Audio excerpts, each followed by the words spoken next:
I was listening to the story about, it was a story of a family in Washington, and the little boy called the Bigfoot the Cowboy Man.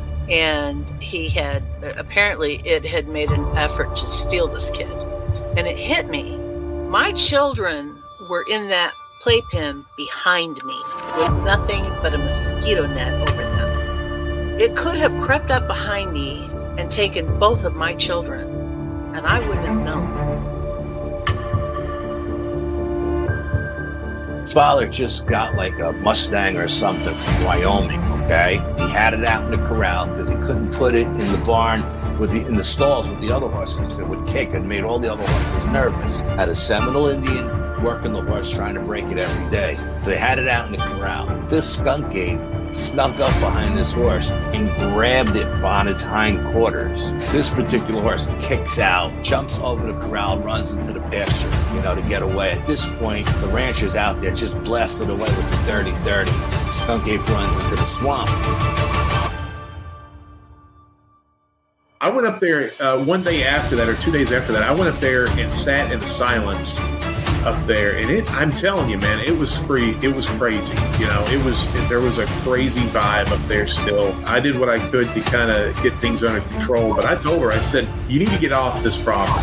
I feel like no matter how strong you are, it's almost like standing in the ocean. You can't stand still without moving your feet. You're going to get knocked over eventually, no matter how strong, whatever. You can't withstand a barrage of weird spiritual energy.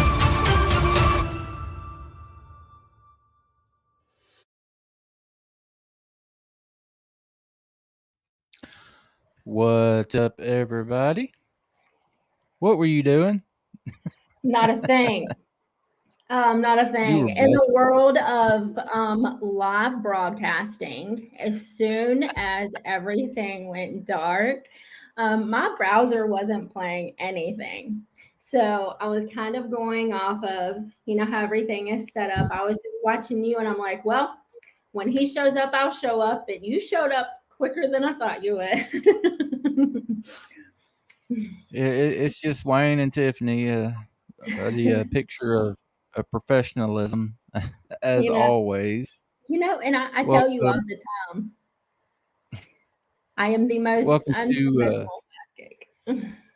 Nah, you're fine. You're fine. We'll give you another chance. I'm glad. Hope everybody's doing all right out there tonight. Welcome to another episode of Paranormal Odyssey. I am Wayne, and joined as always by my partner in crime, Miss Tiffany. What's up, ma'am? How you doing tonight?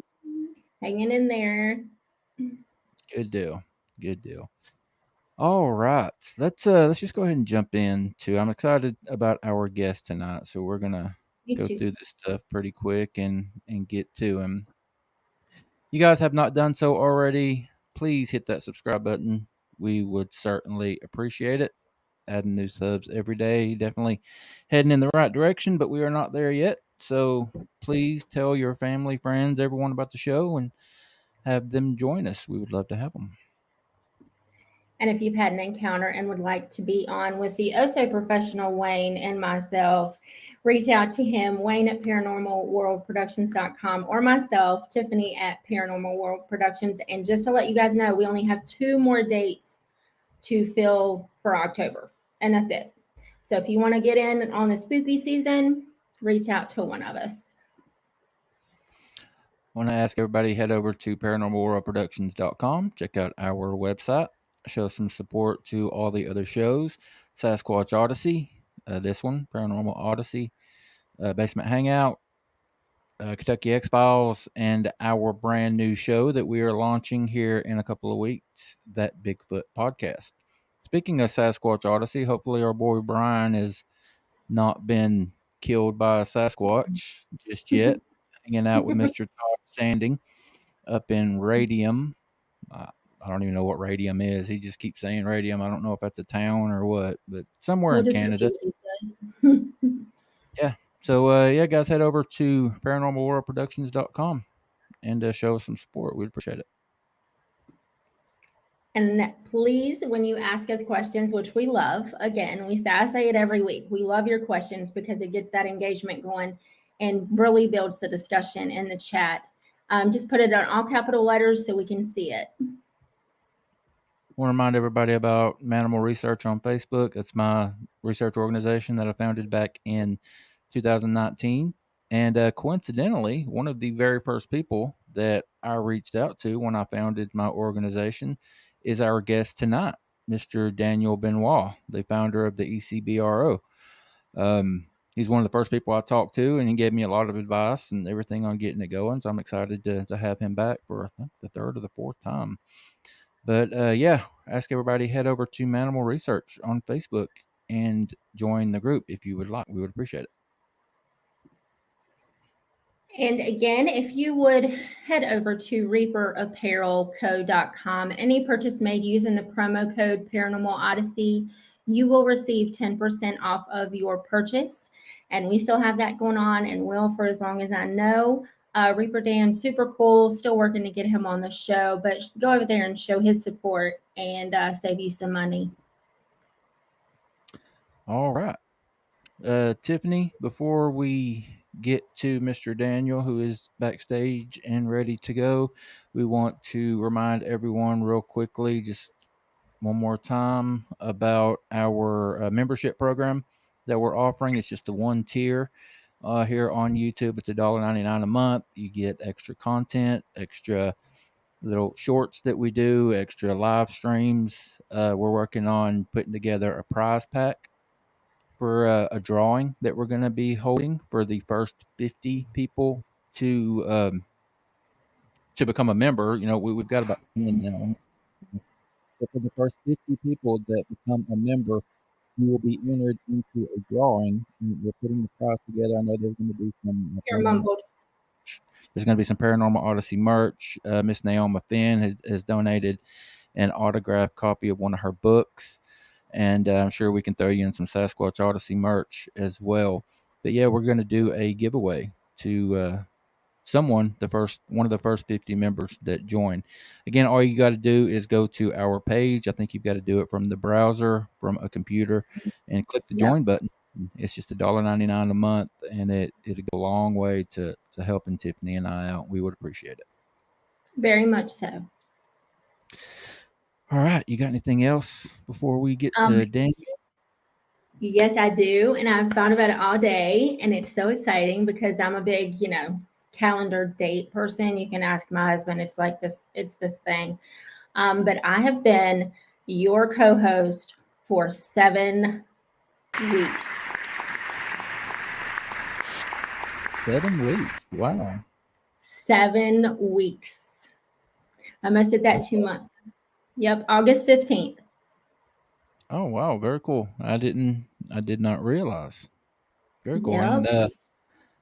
And we joke about being unprofessional, but shows go so much better since when we have someone here to help, it goes so much better. Back when Lisa was helping, obviously, work got in the way with her continuing.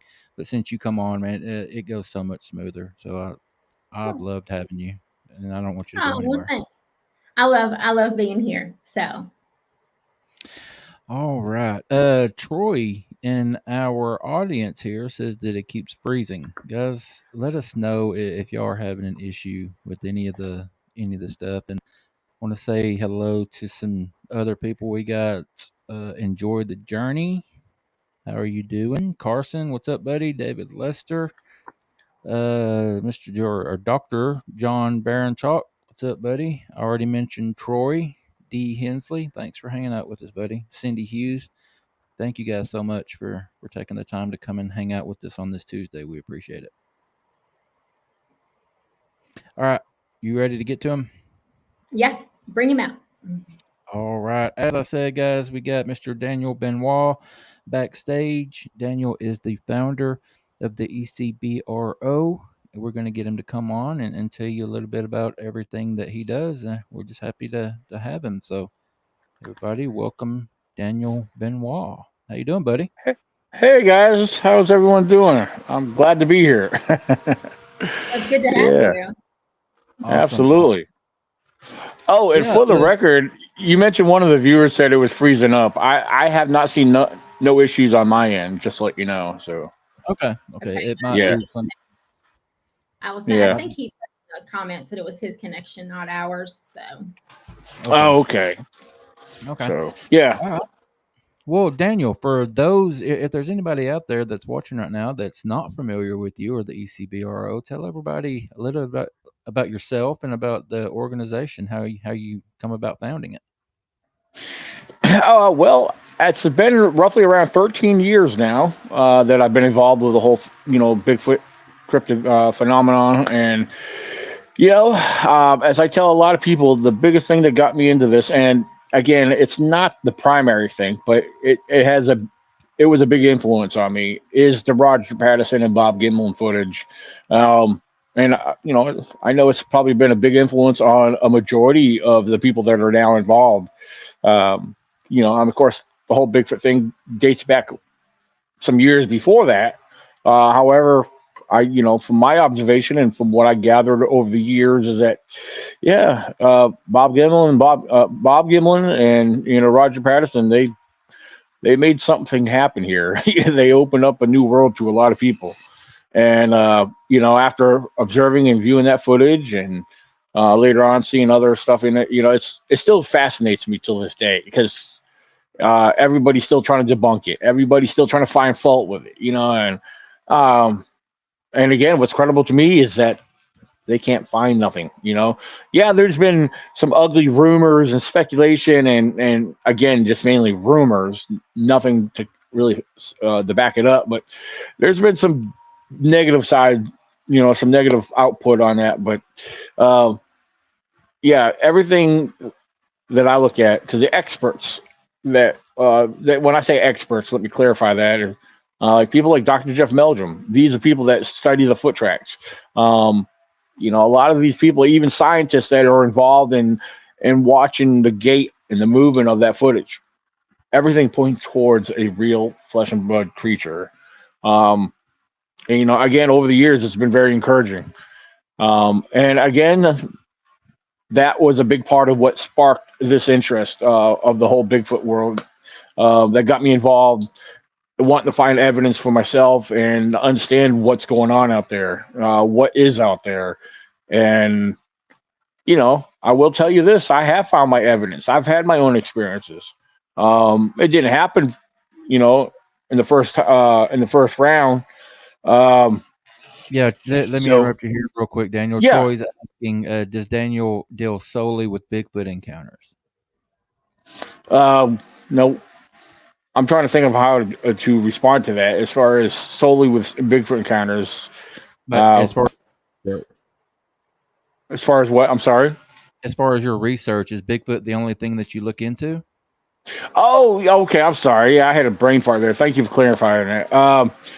Yes, but I will say, and I try not to get too much on the other things, but because of my research team, and then others that I associate with are more into the paranormal, that door has been opening up to me. However, I try to be careful how I throw it out there because, I'm still learning. I've been learning and observing a lot of that from the back seat, and just watching, observing, a little bit of participating. The film producers that actually filmed my latest documentary, The Beast of Elkhorn Lake, they are an established paranormal team. And there's a lot of little things I've been learning and picking up from them. Of course, a few others here and there too, but they actually pulled the paranormal into the Bigfoot cryptid world. And when they investigated and were filming my whole documentary and everything, and it was interesting to see what they threw out there. And and a lot of what you hear from other Bigfoot researchers, little things I've learned that they experienced when others have experienced your battery's going dead, little things like that. So I guess you could say, yes, the paranormal world has kind of entered, or, like I said, the door's opening, but I haven't stepped full foot in there yet. Other cryptids, as far as getting involved with other cryptids, I keep an open mind, but there's several other cryptids out there which I'm very skeptical on. Haven't found no evidence of their existence or to consider their existence. But again, I do try to keep an open mind. I have people share stuff with me all the time, and the funny thing is, well, I shouldn't say funny thing is, but it's more of a sad thing because I get people that show me pictures, and it's like they put me on the spot where I was like, I'm gonna respond to this person and it might upset them or hurt their feelings, and you don't know how to respond to them because you want to be honest with them, especially if there's nothing there or you don't believe there's something there, or does it look like pareidolia, or does it look like an over zoomed in pixelated image? People see things in these pictures that I'm not seeing. So, there's a lot I deal with on that, So, again, I don't try to hurt people's feelings. As long as they respect my honest opinion and my views on things, that's all I ask. I don't try to force nothing on anybody. So. And sorry, I kind of went off the question a little bit, but I have a tendency to wander off sometimes when I get into talking. So. No, I understand exactly what you're saying, man. The pareidolia thing is a huge problem in the community right now. It really is. It's something that really chaps my ass. I've been really vocal about it here recently, especially with the new show that Brian King Sharp and I are putting out, that Bigfoot podcast. We're going to be dealing. We've already recorded a couple episodes dealing with Okay. that. And it's a problem. It really is a problem. And that, how do you draw that line? I think you brought up a really good point there, Daniel. When someone shows you these images, I've had people that come on this show and I always ask for pictures, and they send me stuff like that, and I got to where I just won't show it because I don't want to have that conversation with them on the air. I don't want to hurt feelings. Right. But 9 times out of 10, man, I just don't see anything. And how do you draw that line? How do you draw that line? How do you be respectful? And because I haven't really found a good way yet. Can you answer that? I mean, my thing is I've actually not responded to people because I was like, I sometimes I know how to respond to people, but these are like, some of these people are, for example, I don't know, they're like, man, this is a sweet lady. This is she's very nice. She's, and we've had good discussions and conversations about various things in the Bigfoot crypto world. But then now she wants to start sharing pictures she says, like, for example, she sent me a picture. She said, could you see the Bigfoot on the lower right-hand corner? And I'm like, I was like, I'm glad she can't see my reactions, but I don't know. Like I said, I get to the point where I don't know how to respond. I don't, I mean, the best thing I do, which I've done in most cases, like, I am very sorry, but I am not seeing what you're seeing. That's the most I can really say, Yeah. Right. We're seeing two different things. I'm just not seeing the same thing. Right. Yeah, it's got to where that's what I tell them. I say, I just don't see it. I tell them I'm not very good with pictures like this. I don't see what you're seeing. It's not to say that there's not anything there, because I can't say 100% there's not anything there. No one can. But right. From what you're showing me, and I've thrown it out there, if you got to draw a circle around it, don't share the damn picture. If you got to draw a circle around an image in the woods, don't share the picture, because you're not doing good. You're not proving anything at that point. Yeah, if it's not discernible enough by us just looking at it, and we have to hunt and peck, like, where's Waldo? Yeah. Right. Yep. Now, don't get me wrong. I have been showed some pictures that's actually blown my mind, and I've had a second guess or question them. Okay, they might actually really have something here, Now, I'll be honest with you, and I can't say too much on this, but I've been recently shared some images, some actually video footage, and I can't mention who or where, or as far as the exact location, but I will tell you it came from Virginia here. But I've seen the best thermal footage ever. Hands down, the best thermal footage ever. If it's a hoax, it's the greatest hoax I've seen when it comes to thermal, because I am highly convinced that this was a Bigfoot in this video. I mean, there's no denying what I saw in that video. Again, I don't have permission to speak about it as far as location. and any names involved, but I'm working on getting permission to investigate that location, and it's owned. It's a private property. I could say that much. But as far as location and any general location or area, I can't mention. But yeah, again, I was shared a lot of information. I was shared pictures and video footage, and I am convinced because I know the people involved, and I've known them for a long time, and so I feel that it's incredible. And they don't. Here's the thing: they don't want nobody to know the location. They don't want nobody to know, or they don't want the video footage to be shared publicly. They're trying to be careful about this because, they want to protect this area. But I'm working on getting or obtaining, permission to go there, because one, I'll be in South Carolina next week, and I have to pass by this area on the way home. So, so I'm hoping. I definitely I respect that very much, Daniel. But I do want to ask, before we get to this question that's popped up here, I want to ask, since you're talking about the image or that video, is it something that they might in the future be open to sharing, and is the reason that they're not wanting to share it because of ridicule, or why don't they want to share it? Well, one, I don't believe it's ridicule. As far as the location and area, it's because they don't want it tampered with. It is private property, but they do not want it tampered with. They're afraid of people sneaking up around there and doing whatever.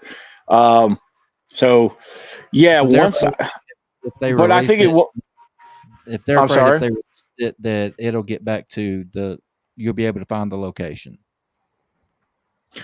Yeah, I mean, I don't know the exact location. I just know the area, the town that it's in. So okay, and they just don't want everybody big and hairy up in their woods, right? Yeah, because I mean, I'm interested because I respect your opinion, and if you say the image is that good, then I mean it's got to be impressive. I mean, I'll tell you. Like I said, I've seen tons of these kind of images and video footages over the years that's been flooding social media, and just to know to have this shared with me because of the sources, because I know them, and I was told what type or what exact type of equipment they were using, so I understand what it is. But to watch and view what I saw, it's not a long video. I mean, there's a couple different things with bipedal figures in these videos.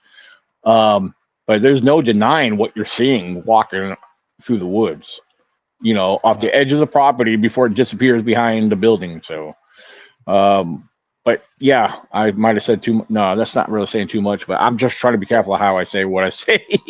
So, I got you. And we'll move on from it.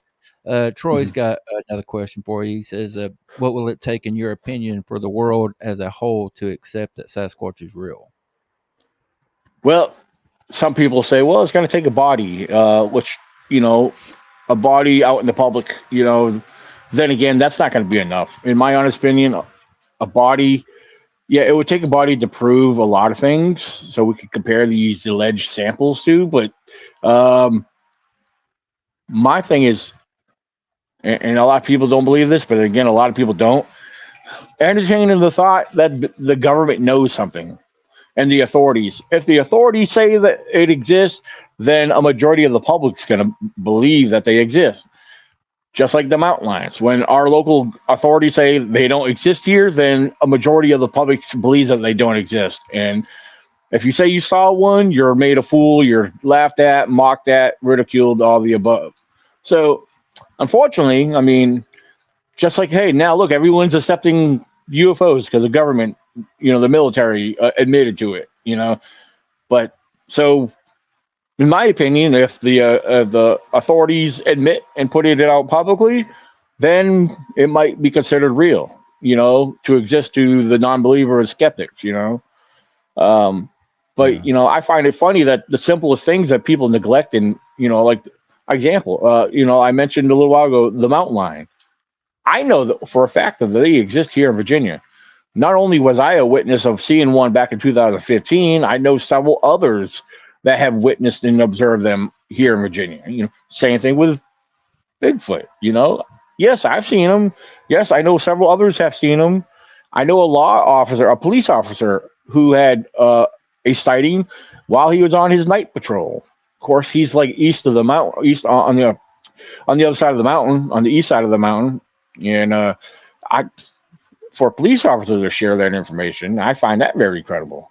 Again, that was right here in Virginia. So, but yeah, I really think it would have to be a governing or some type of authority figure would have to put it out there and speak for it, to say it exists. Because I mean, for your average Joe to say, like any of us to say, yeah, they exist because I've seen them, nobody's going to believe you.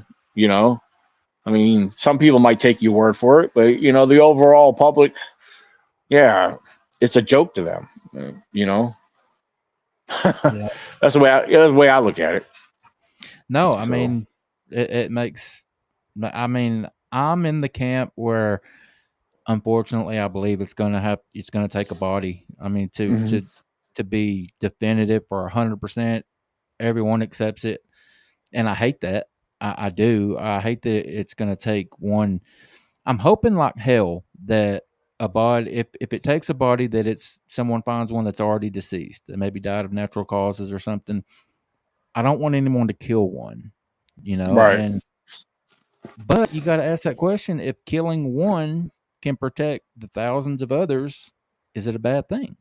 But would it take just one? Because I mean, even Brian talked about it. Would it take just one? Would it have to be two to cut out all the BS and say, okay, because people are going to be like, oh, well, they made this one. This is an animatronic and blah, blah, blah. But if you have two, it would just be unfortunate. I mean, to even take one, much less two. Right. Well, my take on a lot of this too is, I mean, I have to agree with you there, but I question. This is what I question. Well, the question that raises in my mind is, well, what if the government gets involved and shuts your claim down? What if they intercept on something? Because if they were to admit that there was this humanoid,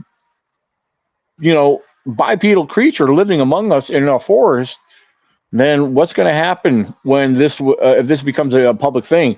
They're going to have to go through all these legal procedures and matters and whatever these situations will arouse, and then we'll have to put a protective order, and put them on the endangered species list. And the forestry, as far as logging and everything else, that's a big part of the economy. Back in the back in the early 80s, when the spotted owl was discovered, and what happened when that little spotted owl out in Washington State was discovered? I mean, here's the thing that's probably only 7 to 10 inches tall, but when that was discovered, it was immediately put on the endangered species list. But when that happened, the whole logging economy, the whole logging industry came to a dead stop. A lot of people were out of work, and the economy really got affected. So I think of something of a large, subject as Bigfoot. If they would have publicly put that, on record, then think about the same thing. I think it would affect the economy in many ways. The fear factor. I've always said that fear factor would play a key role in people's fear of going out into the woods, just like when the authorities tell you, oh, there's no mountain lions. Every game warden and every forestry law officer I talk to give you the same BS response. I've heard it over and over again. When I was out camping this past week, or whatever, I had one pull into the campsite to check. They do that randomly, just to check on you, blah, blah, blah. Had a great conversation with a guy. And it came up to where I was like, well, hey, I got to ask you something. And I said, you probably get asked this all the time. And I said, the mountain lion. And as soon as that's all I said is the mountain lion. Then he threw out his pitch, These guys are giving it's like a sales pitch. They got a response for this. They're programmed, they're taught what to say and how to say and when to say.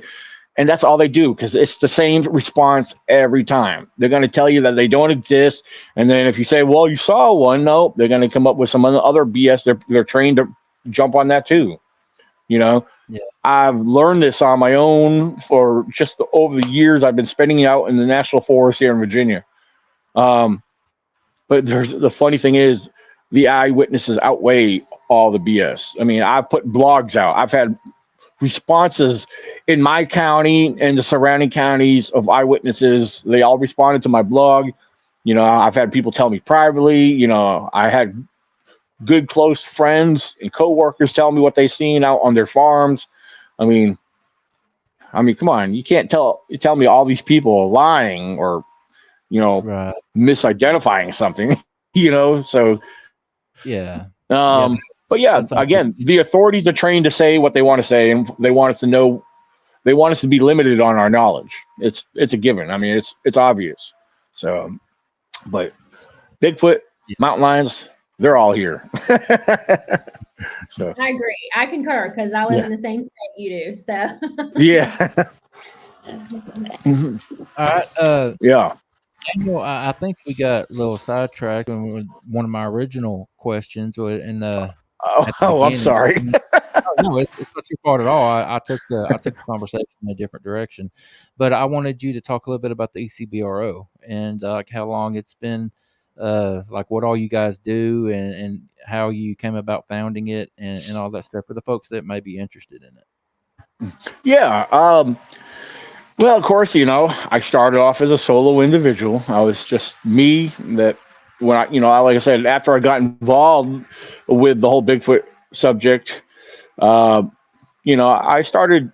I don't want to say I started associating with other people, but um, I started to connect with other people, to learn, to gather information, and you know, and of course, after I got on social media, I was blown away on just to learn how many people are actually involved in the subject.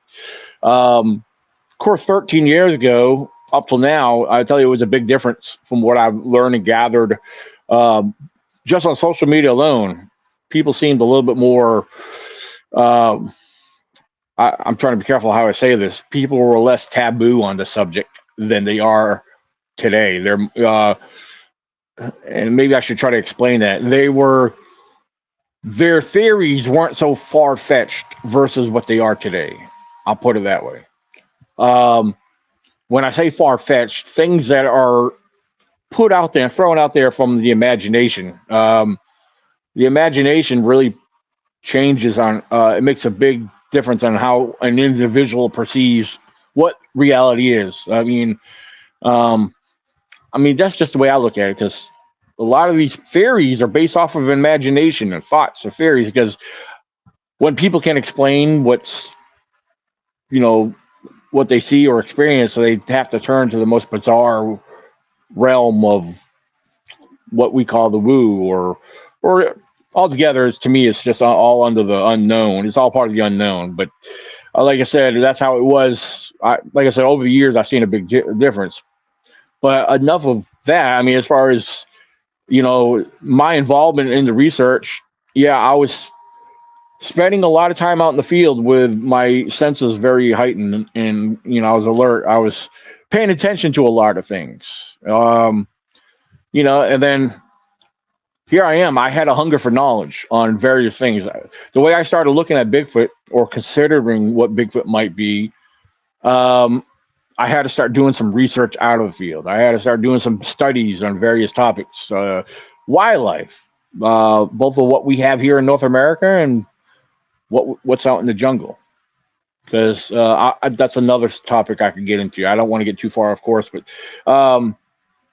so as I started doing my research with the topic of Bigfoot, again, I started reaching out. I started connecting with other people. I shared my research and my views on the whole subject publicly. Then over the years, I started having people connect with me, reach out to me, and then I learned. I was learning from other people. We were learning from each other, and little by little, I started gathering or creating this network. Where me and others, we would share information or experiences and whatnot, and it was getting exciting. I was like, like a little kid, I felt like a little kid joining a club, but except I was the one forming the club and I didn't realize it at the time. So, Yeah. because I started gathering locals, people I've learned to come to trust over the years, then, some of these people kind of drop off, they lose interest, but I have very few here in Virginia. First of all, for the record, there's others up and down the East Coast that reach out to me and connect with me and share stuff with me. But right here in Virginia is my primary research group. Some of my members consist of husband and wife teams, and other individuals. Also, I have people up in Pennsylvania. I deal with a lot of people in Pennsylvania. I have a lot of connections up there, but my focus is starting to move back towards the south. I mean, a little bit more further south because, but then again, things happen and I learn things without notice, like what I was telling you about here in Virginia. Because as far as reports and information, it's kind of come to a halt, as far as learning new things from others. But now all of a sudden, I'm learning all this recent information. But yeah, so the ECBR has come a long ways. Like I said, I was always solo for the longest part, but now when there's investigations, I always involve my team members. And these are team members I trust fully because one, they're retired from law enforcement, and they have knowledge of the woods. They know what to look for, and they're also educational to me because when we're out there, my friend David, his wife, could educate you on every plant and flower out there, so yeah, there's always something or tool from one of these individuals that are useful or knowledgeable that we learn from. So plus they think of all these other different views or angles when we're doing an investigation. There's questions and different angles that they throw out there that I don't really think of because again, because of their expertise and their knowledge of their careers that they're retired from, they know how to look at things differently, so that's a big thing. And I'm very thankful for those who are involved with me. So again, we've come a long ways and I'm very proud of where we are right now. Yeah. So, I mean, you guys, you've grown a lot. How many years have you put on the conference there in Virginia? Was it 4 now? 4? Well, it would have been, I think 6, but back in 2021, we had to postpone that year because of COVID. So, yeah, as of 2024, I believe that will be our 6th year. So that's awesome, man. Very cool. Yeah. And I'm seeing you do camp outs and seem like you're giving back to the community up there. And I think it's really cool. In the conferences that he puts on, I've been to 2 of them. I've been to the first one I went to was in Waynesboro, Virginia. And then the second one was this past year, I believe, when we were in Stanton. So, and they're always. Oh, okay. Yeah. Oh, yeah. Absolutely. Yeah, I mean, the events have been very successful. I mean, they're not as big as some of these other cryptid events down south, but, we don't have the money to bring in celebrities that draw people in. Our events are not, and you know what? I'm kind of glad that we don't, because these other events that have 30, 40,000 people, I mean, they set their bars way high. They're going to only hurt themselves in the long run when they run out of bringing in the same people every year. So I mean, we like to bring in boots on the ground individuals, real researchers, people that go out there, and we like to, even some of the little guys. When I say the little guys, there's people that nobody knows, but we want them to be a part of this event because we want people to learn about them. Well, look, this individual's been out there 30, 40 years. This is what they do. These people are not in the limelight. These people do not have a spotlight on them. But yet we like to bring awareness and let people learn about what they know and what they discovered or seen or witnessed, because the majority of people love to come to these events to learn about what people have seen, And don't get me wrong, I'm not trying to bash any of these events that got celebrities. I mean, more power to them. They got the money to bring them in, they're funded, they're sponsored, well sponsored. yeah, next year, we're gonna bring in a couple people that should be very interesting. My committee team has already got them booked, so we're raising funds to cover their costs. Um, which that's always a challenge. That's always a headache right there. but I wish I could raise those funds for myself. But yeah, so yeah, these events, I will tell you, they are a lot of fun because I have a lot of people that love to return and come to my event every year. And even even after the event, it's like a group of us. We like to get together, hang out, and shoot the shit, and it's like almost like a family reunion, like a bunch of best friends. You kind of become real good friends with a lot of people. Yeah, so a lot of us will get together. We'll go out for dinner after the event. Well, we try to. It's not always the case. It depends. Everybody wants to go in a different direction sometimes. So, which I totally get it, because after those long days at the event, yeah, it's very tiresome. Some people want to just go home. I get that. So yeah, the events, they're fun. They are educational, and yes, they are entertainment. But with the guest speakers we have, if we consider that entertainment, although they're sharing real events, real stories, people come there to listen to that, and that's what we try to provide. We try to provide the big boots on the ground researchers, eyewitnesses that want to come share a story.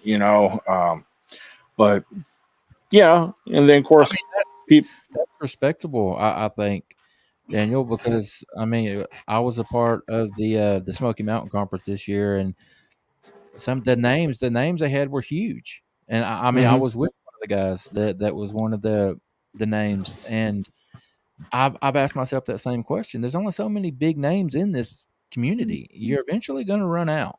You can't have the same people coming every year. People get tired of it. Right. And I don't think it's about titles anyways. You're there for the experience that these people had. Now, I know their name is going to draw more people in, but for the folks who come every year, it's not about the title. It's about the experience and what they've learned and, encountered. Yeah. Right. Well, I've also seen for myself when I posted, I already have speakers confirmed for next year, but we haven't announced them yet. But I've seen when I posted and shared my speakers in the past in various groups, because I'll share the heck out of my stuff everywhere. I've had people comment, "Who are these people? I never heard of them." Because I'm sorry, but that's why I pointed that out. These Tennessee events or these wherever, they bring in these celebrities, and so that's the mindset. What people are expecting to see is celebrities, and for people like me, I'm not the only one. There's others that like to have small town people, that like to have other boots on the ground researchers come out to these events to speak. But we're there to present a different side of it. But when these big what's the word I'm looking for? A lot of these big time turnout events become there's a word for it, where they become popularity contest. Well, not really that, but yeah, they become. Well, they use a management system to bring in these speakers, so they've it's like they become commercialized in a way, Okay. Instead of being the little man, they become commercialized, and it's like kind of like knocking out the small business and letting the big business, knock out the little guy, and that's what they're doing to these people that are attending these events. They're setting the bar in the wrong direction, they're setting a high bar for a big turnout. They need to get that money back. They're spending all this money, so they got to bring in the people, to make their profit. Right. I made very little profit in my event. I might break even, but that's about it. So, Well, I believe Daniel. I don't think anybody questions that at all. Well, I do want to get to this question from Troy, though, since it's been up here for a little while. Troy wants to know, what do you hope to gain from your time and energy spent researching Sasquatch? Honestly, I'll put it in one word. And this is my whole purpose and mission behind sharing the research publicly and also speaking at various events that I do speak at. My whole thing is just to spread awareness and put the word out there. I'm not trying to gain nothing. Um, Maybe more, to grow my networking a little bit. That's about it. And that's why I attend these events, either if I'm speaking or if I just go to an event just to attend, I'll get into talking to people. I pass out cards and whatnot. I'm not there to get popular. I mean, yes, I'm very humble and thankful that I've gotten a lot of respect from a lot of people I have met. Um, I was very humbled and blown away at the same time by seeing people's responses and comments about what I do. That's never met me before. That will put a public post out there. It's like, hey, you want to follow Bigfoot research or follow this guy? I was like, this is awesome. I said, I don't. People are picking up and gaining stuff from what I put out there. And so I mean that's kind of encouraging. But spreading awareness is a big thing. I had a presentation I gave at the university here earlier this year. It's right up the road from where I work in Harrisonburg, Virginia. James Madison University. I gave a presentation there where I was actually speaking. It wasn't the students; it was actually the staff, because it was like a employee appreciation day thing, and they had all these different workshops set up. And I was surprised. I had a full room. The classroom that I was in was packed. They were all teachers. I don't know. I'm assuming some of them might have been professors. I don't know, but there was a lot of people in that room. And I had a presentation put together for that. And I've had a lot of people that said they were skeptics, in that audience. There were some believers there, but that's one of the things I like to get a feel of my audience. I'll ask in the beginning, where's my believers at? Where's my skeptics at? Blah, blah, blah. And then after I was all said and done, after the presentation was done, I had a few stand by. There were a few that stayed there behind and gave me some words of encouragement.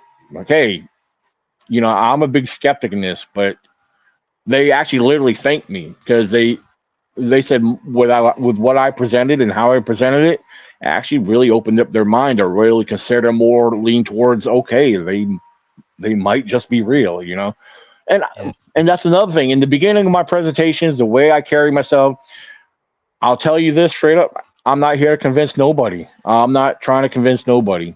All I do is share my views on the topic.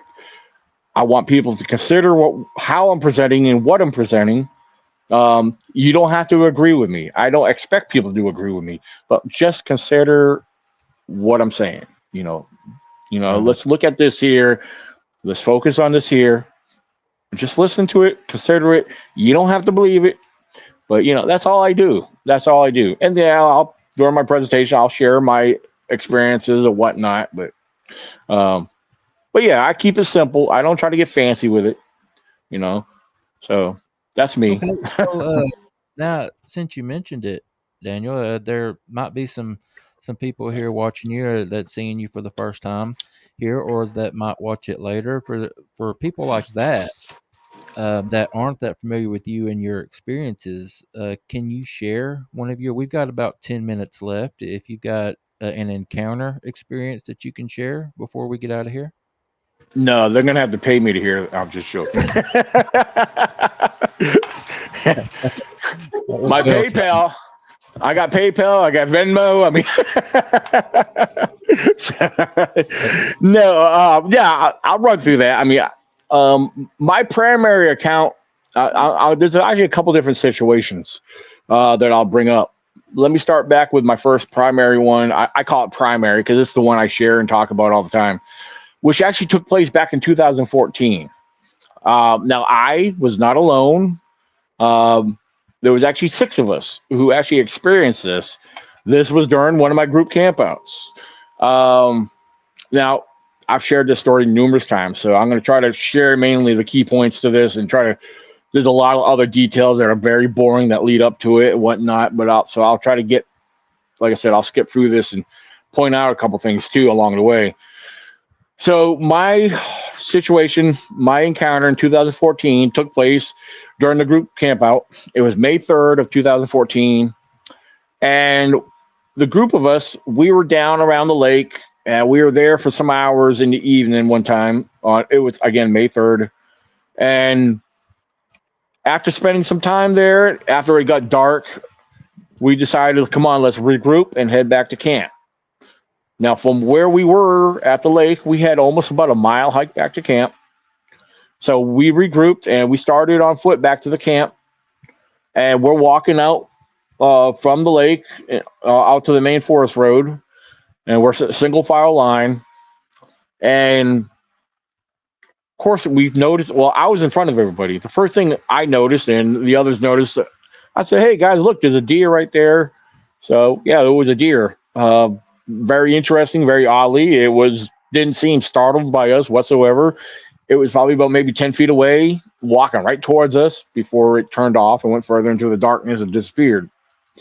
Well, keep in mind, we're all talking at normal tone. We all have headlamps on, which I actually got one charging up now because I think I'm going back out into the woods later this week. So, yeah, we're walking along. Right after we seen this deer, something else catches my attention. And I'm looking over on the opposite side of the road. So what the heck is that? And my first initial thought was it was one of those little yellow signs that you see randomly in some of the forests. And all they usually say is no vehicles beyond this point.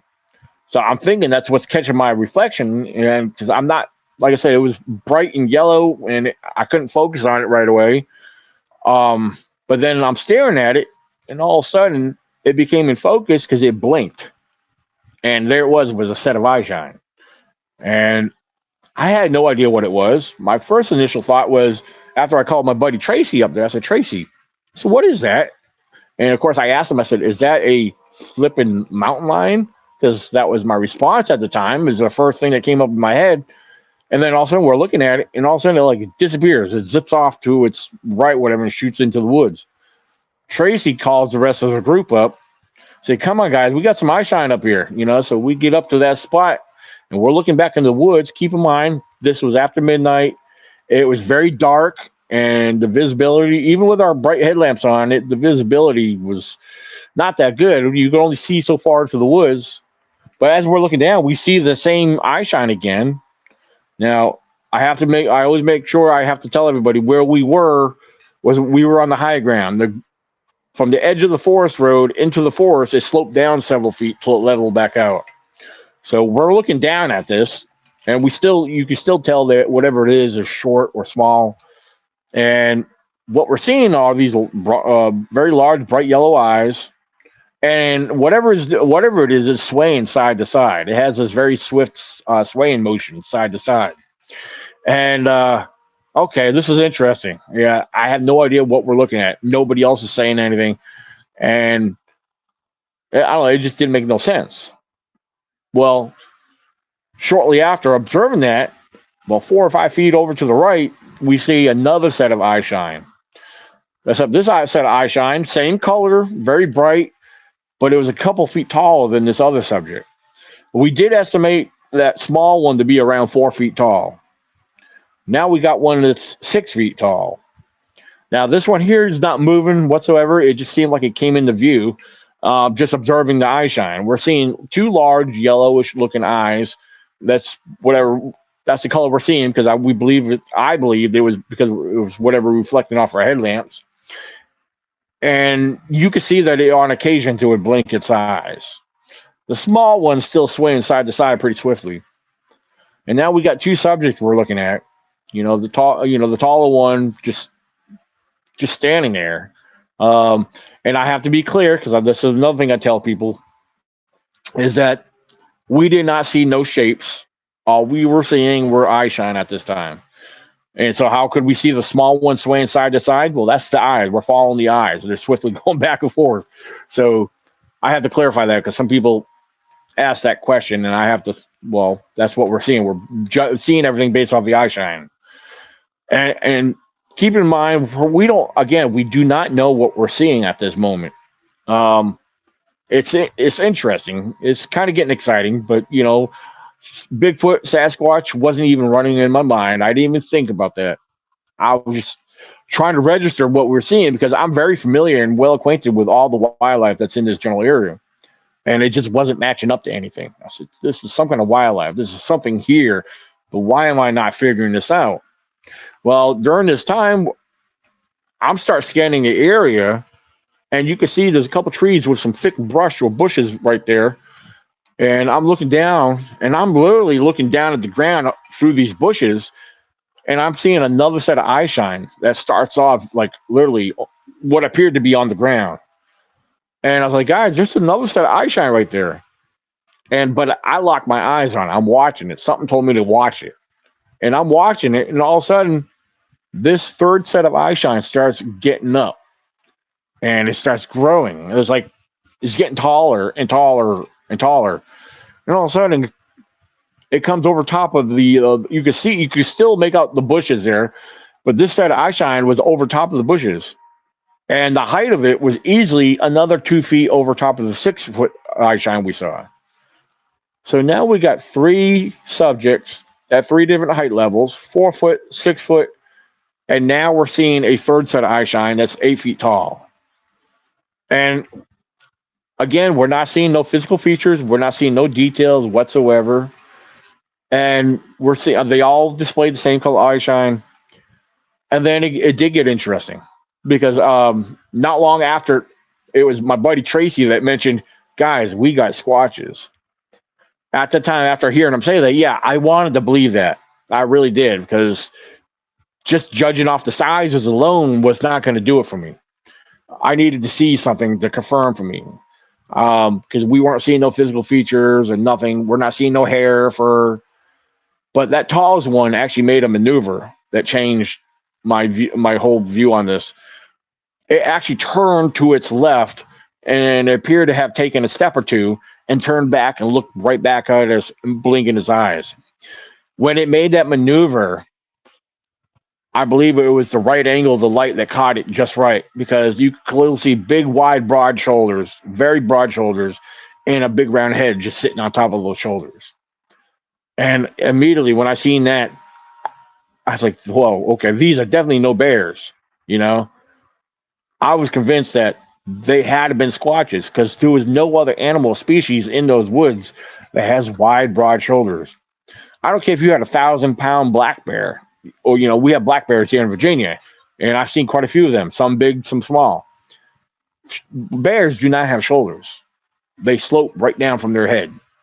Yeah. These were like a very broad football player shoulders. I mean, straight out, you know, almost, yeah, I don't know how else to describe it. Just very broad. And with a big round head. When I seen that shape and silhouette, again, I was convinced that, okay, I do believe we have squatches. After seeing that, it wasn't long after that, the 3 of them turned off and looked for, you know, appeared to walk off into the darkness out of our view of light. So after they disappeared, we disappeared. We started back up on the road to head back to camp. And I will tell you that there was a lot of excitement during this whole encounter. There was no scared, except I do have to point out that Kimmy and Darren, the couple that were down from Vermont, Kimmy was the only one that expressed any nervousness while we were observing all this. I personally felt very calm. I was kind of, I don't know, I guess you could say I was kind of thrilled inside. I wasn't really expressing it. I know Tracy, I think my buddy Tracy, he tried to say a few words and make some noises, try to get a response. We never heard nothing out of them whatsoever. And I get questioned, did we ever smell anything? No, there was no smell whatsoever. But when we got back to camp, we were still talking about it. We were actually trying to debunk it. But here's the kicker too. It's one thing I share with people. We were very disappointed in ourselves because me and Tracy Arnold, we had night vision binoculars in our backpacks. Not once did we ever think about, hey, wait a minute, come on, guys, let's pull one out. Let's get a look at them. No, that thought never crossed our mind. I mean, we would have been able to get a better observation of them. Of course, the night vision devices we had, they didn't have no recording capability. They were just for viewing purposes, but which we do have all that now. And I hope when and if that ever happens again, we'll be prepared. However, after a whole night of excitement, after getting back to camp and kicking ourselves in the butt for not thinking about the night vision devices, we did go back the next day to that very same spot, which we did do a height comparison. We had a couple of our guys stay on the road, and a few of us got down where we believe they were standing. We did the height comparison. We actually looked around for tracks. We can't really say we found any tracks because the ground was very lumpy and uneven throughout the area. But as far as our estimation on the height, I do believe that we came up to being pretty accurate on our estimation. 4 foot, 6 foot, and 8 foot. But so yeah, that was our 2014 encounter. So, but yeah, I've heard you share that one a couple times now, Daniel, and it's awesome. That's a great encounter. Always enjoy hearing you share that one. Daniel, take a couple minutes or a couple seconds or however long you need, and tell everybody where they can find you. Like any links or anything you want to share. Well, all right. I have a couple websites you could check out. Well, a few. There's my blog site, which I haven't updated in a little while, but you could feel free to go through ecbro.wordpress.com. My personal website, which is ecbrofounder.com. There's several sections of the website. You could check that out. There's information on there. I have some featured films you can check out in there that I'm featured in.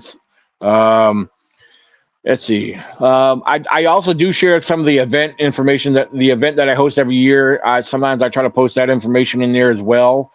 However, if you want information on the event that I host here in Virginia every year, just go to vabigfootcon.com. Those are 3 of my websites you can check out. I mainly promote the EC Founder and the event website. We do have the Facebook event page as the ECBRO Annual Virginia Bigfoot Conference.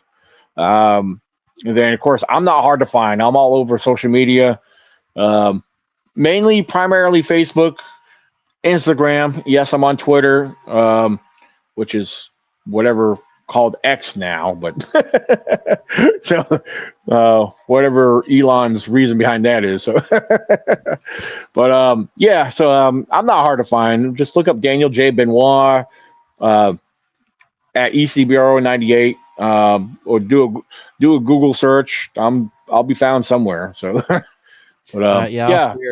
I'll share a couple of those links in the show notes when it comes out. But all right, Daniel, I appreciate you taking the time to come and hang out with us tonight, buddy. It's always fun. Thank you. Oh, absolutely. Thank you for having me on again.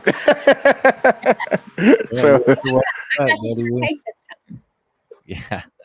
All right, buddy. You enjoy the rest of the evening, okay? Thank you very much. You guys have a good evening, too. All right. Bye-bye. Bye-bye. All right. There you go. Yeah, I've heard him share that encounter a couple of times, and it never gets old. I always put myself in that position. Yeah, that's got to be an awesome feeling to see 3 of them.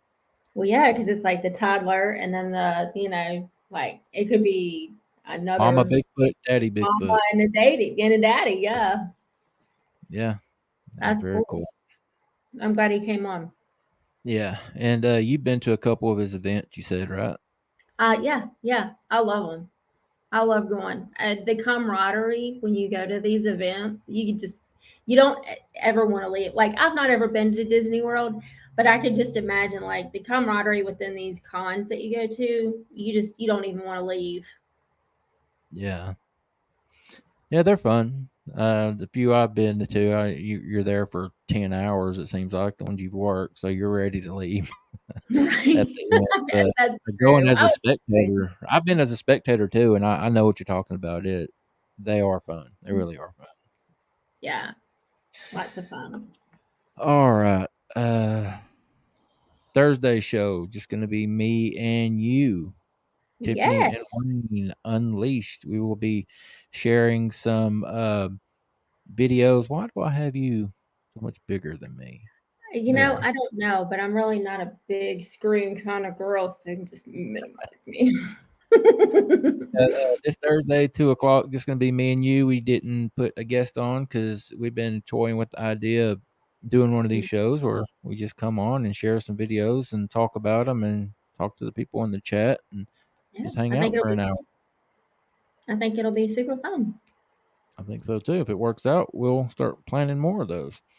Right. All right. Remind everybody, y'all, please help us out. Become a member over there. Hit that join button, $1.99 a month. We would appreciate it. Yes, and I'm actually still planning on making that video to post on Paranormal Odyssey YouTube that shows you exactly how to get to that. Because when you go to the browser, it will force you to go to the app. It'll try to force you, but there is a way to get that join button on there so it's not so complicated. I don't know why YouTube makes it so hard. They're stupid. Like, yeah, I mean, like I searched all these other YouTubes like day before yesterday, just seeing if there was a different way, and every single one of them were like, nope, have to do it the same way. Yeah. This question just popped up for you, buddy. Yeah, I was looking at that, Mr. Tether. Did you have any family that used to live in Volks Run, Virginia? I don't know. I get asked all the time about family in different places. I mean, Tetherow is not a very common name, so I'm assuming we got to be related, but I don't know them. This would be the early 80s. She said. That's the early 80s. I was born in the early 80s, so. I was born in 1980, so it was a good year. What? 1980. I was born in 79, so I was just little in the early 80s. Yeah. But yeah, I mean, to answer your question, I'm not sure. I imagine we have to be related. There's not, wouldn't think a whole lot of Tetherows running around, but there are Tetherows out there that I don't know that I've met. So that's pretty cool. Hey, maybe you can find that you're related to a millionaire. You could do that. I know. Do what is it? The 23andMe, the DNA. You could hook yourself up. Don't even know it. I love Naomi. Did you see what she said? Yes, I was born in 1965, so I'm 29 now. You don't look a day over 29, Naomi. That's right. Let's get out of here. Say your goodbyes, Tiffany.